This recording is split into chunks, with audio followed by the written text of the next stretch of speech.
안녕하세요 여러분, 성공합시다. 많은 사람들이 지금 이스라엘이 1948년에 건국됐잖아요. 그게 종말하고 연관이 있다고 생각하는 사람들이 많아요. 그게 진짜 그런가? 오늘 본문에서 그 얘기를 해주는데요. 한번 확인해 보도록 할게요. 자, 11장 12절의 내용을 보면 이스라엘의 불순종으로 인해서 심판이 내려졌고, 그래서 그 구원의 물꼬가 이방인에게로 향했다고 말하고 있어요. 근데 그 목적은 이스라엘을 질투나게 해서 하나님께 돌아오게 하기 위함이라고 말해요. 더불어 이방인에게 풍성한 은혜를 베푸신 하나님이 이스라엘이 돌아올 때 하나님이 얼마나 그들에게 풍성한 은혜를 베풀겠냐고 이렇게 얘기를 했어요. 자, 이 말씀을 들으면 우리 마음에 조금 불편한 마음이 생기잖아요. 그럼 우리는 이스라엘이 돌아오게 하기 위한 플러리인가? 결국 이스라엘이 주인공이고 우리는 조연인가? 이런 생각이 들잖아요. 거기에 대한 바울의 설명이 오늘 본문이에요. 사실 이 내용을 세대주의나 시오니즘을 주장하는 많은 사람들은 이 내용을 문자 그대로 해석해서 이스라엘이 회복되어야지만 세상의 종말이 온다고 주장을 해요. 그래서 이스라엘이 1948년에 재건된 것에 굉장히 큰 의미를 둬요. 이스라엘 회복이 구체적으로 시작되어서 이제 종말이 가까워졌다는 거죠. 그런데 이런 해석은요, 그런 세대주의나 시오니즘 뿐만 아니라 복음주의적 계열에서도 가끔 주장하고 있어요. 이게 정말 그런가? 우리가 성경을 꼼꼼히 읽어가면서 성경이 말하고 있는 참 이스라엘은 누구인지, 그 내용을 어떻게 해석해야 되는지에 대해서 한번 알아보면 좋겠어요.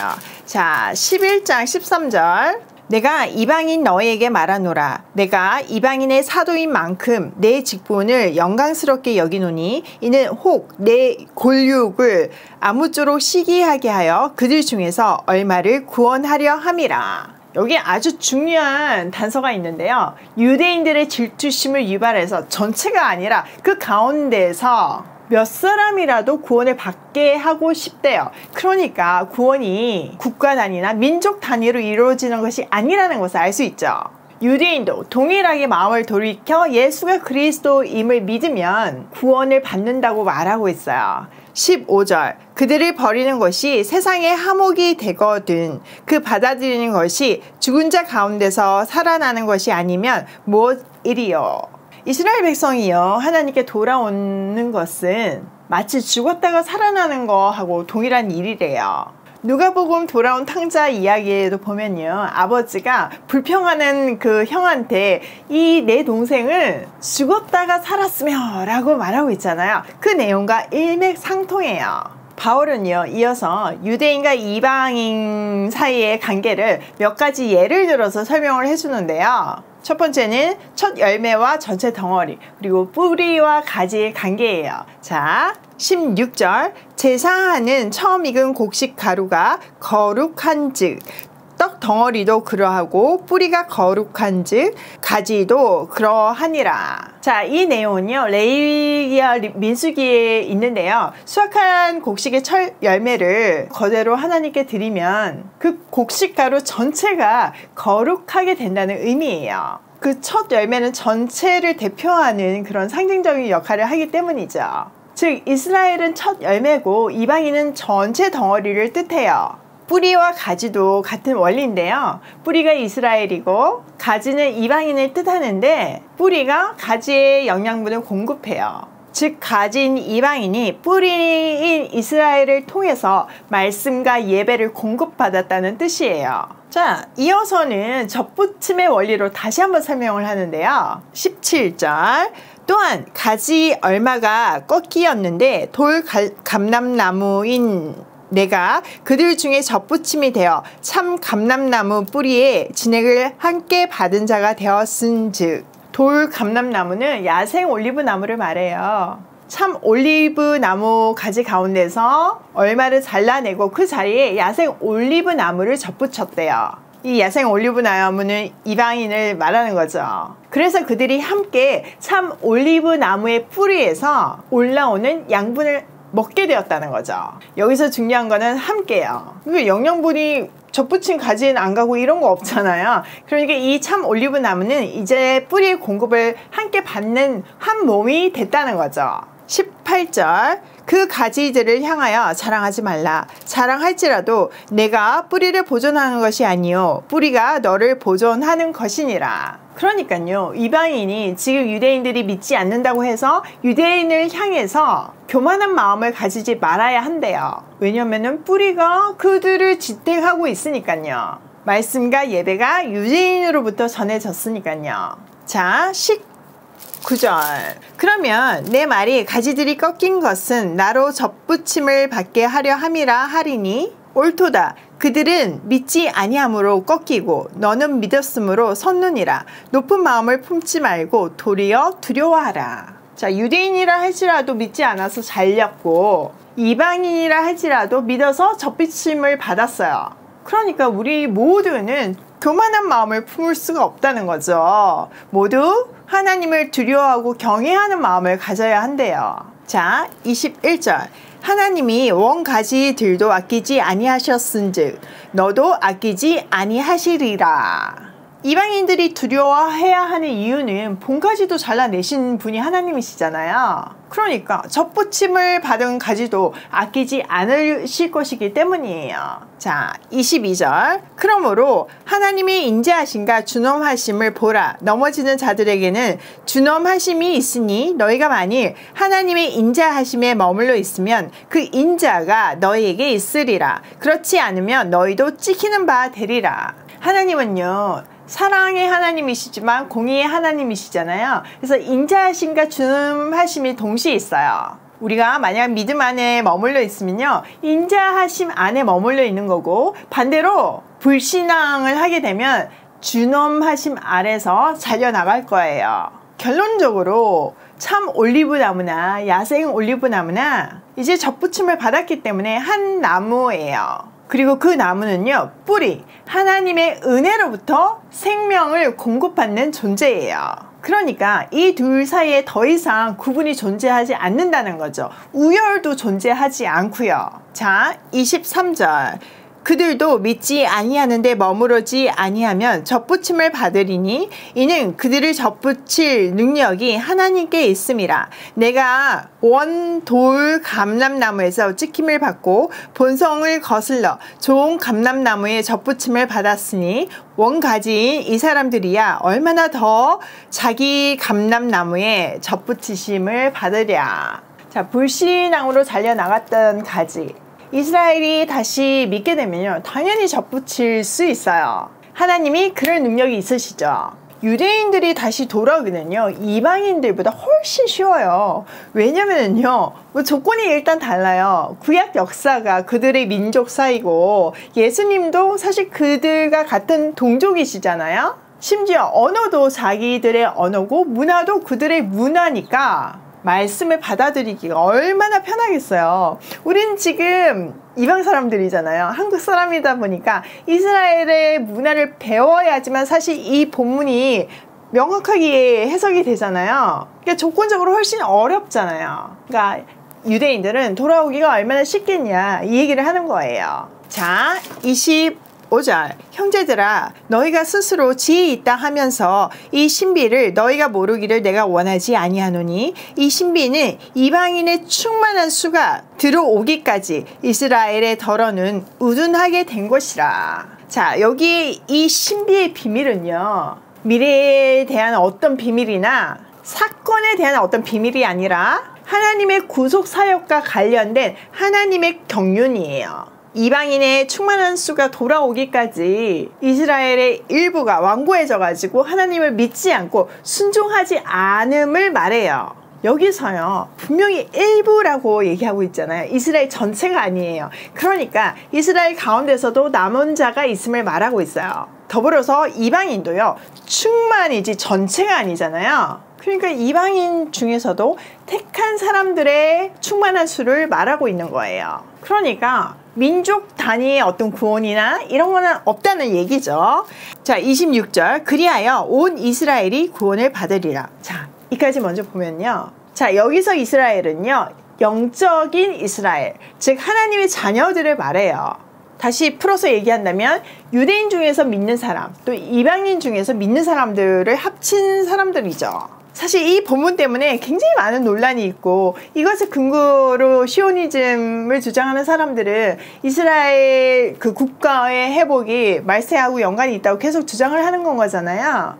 그런데 이 이스라엘이 영적인 이스라엘이라고 우리가 말할 수 있는 근거는요, 일단 칼빈이 갈라디아서 6장 16절을 제시해주고 있어요. 거기에 보면 바울이 이방인들과 유대인들이 합쳐서 그 구성원이 된 교회를 하나님의 이스라엘이라고 부르고 있거든요. 그러니까 영적인 이스라엘, 하나님의 자녀들을 얘기하고 있어요. 여기랑 동일하게 유대인 중에 믿는 사람, 이방인 중에 믿는 사람, 그들을 하나님의 이스라엘이라고 불렀거든요. 그게 지금 우리가 그렇게 해석할 수 있는 근거죠. 또 하나는 항상 성경은 문맥상 봐야 되잖아요. 지금 바울은요, 그리스도의 왕국의 완성에 대해서 얘기하고 있어요. 그러니까 이스라엘에 한정돼서 갑자기 얘기할 수 있는 입장이 아니라는 거죠.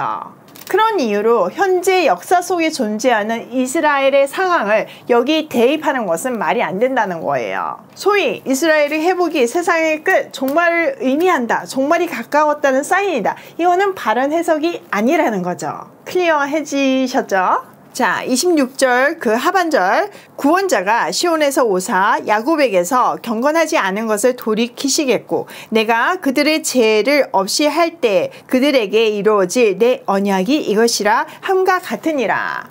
자, 바울은요, 온 이스라엘의 구원에 대한 성경적인 근거를 대고 있는데요, 여기서 이사야서 59장과 27장을 합쳐서 말하고 있어요.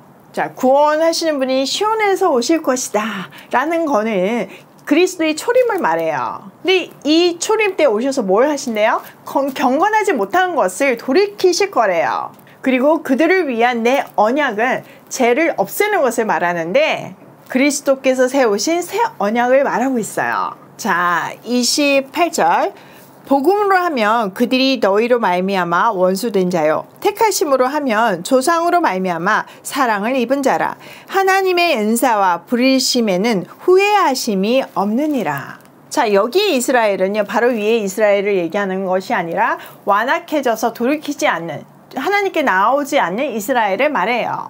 그들은 복음을 받아들이지 않아서 하나님의 원수가 되었지만 택하심을 받았다는 관점에서는 조상들 덕분에 하나님의 사랑을 받은 사람들이죠. 비록 그들이 지금은 마음이 완악해서 하나님을 떠나 있지만 그들을 향한 하나님의 은혜와 사랑은 없어지지 않았다는 거예요. 자, 30절 너희가 전에는 하나님께 순종하지 아니하더니 이스라엘이 순종하지 아니하므로 이제 긍휼을 입었는지라. 이와 같이 이 사람들이 순종하지 아니하니 이는 너희에게 베푸시는 긍휼로 이제 그들도 긍휼을 얻게 하려 하심이라.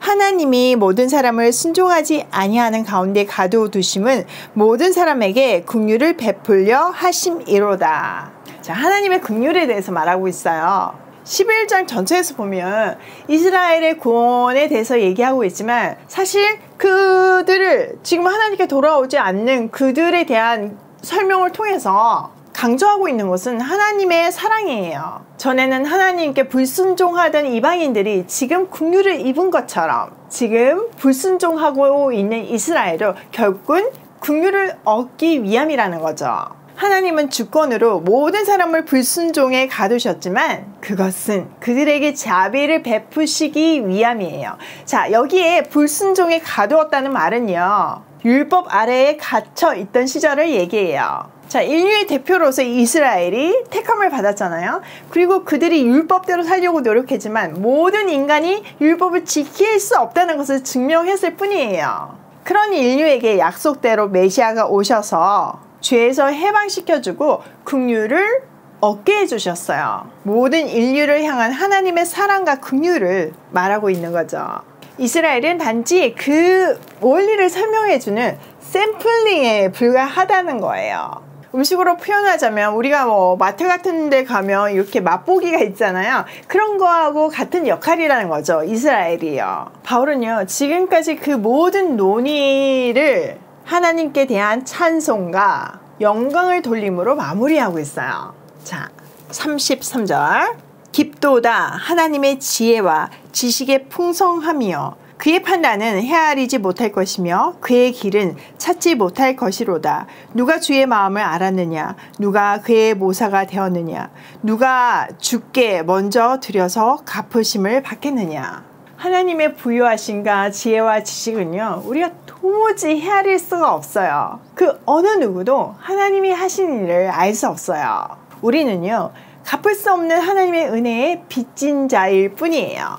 자, 36절. 이는 만물이 주에게서 나오고 주로 말미암고 주께로 돌아감이라. 그에게 영광이 세세에 있을지어다. 아멘.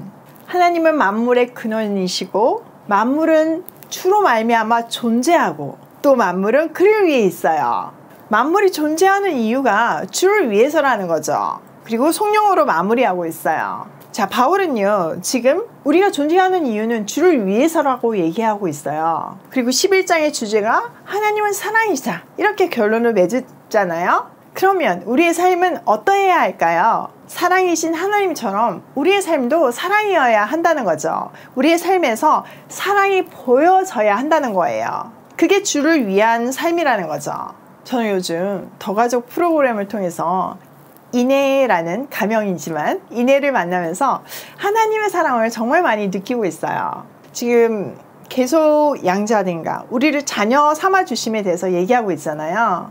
그 양자됨의 의미가 얼마나 큰지 진심으로 깨닫고 있어요. 정말 그 감격이 제가 그 아이를 보면서 하나님 마음을 정말 많이 배우는데요.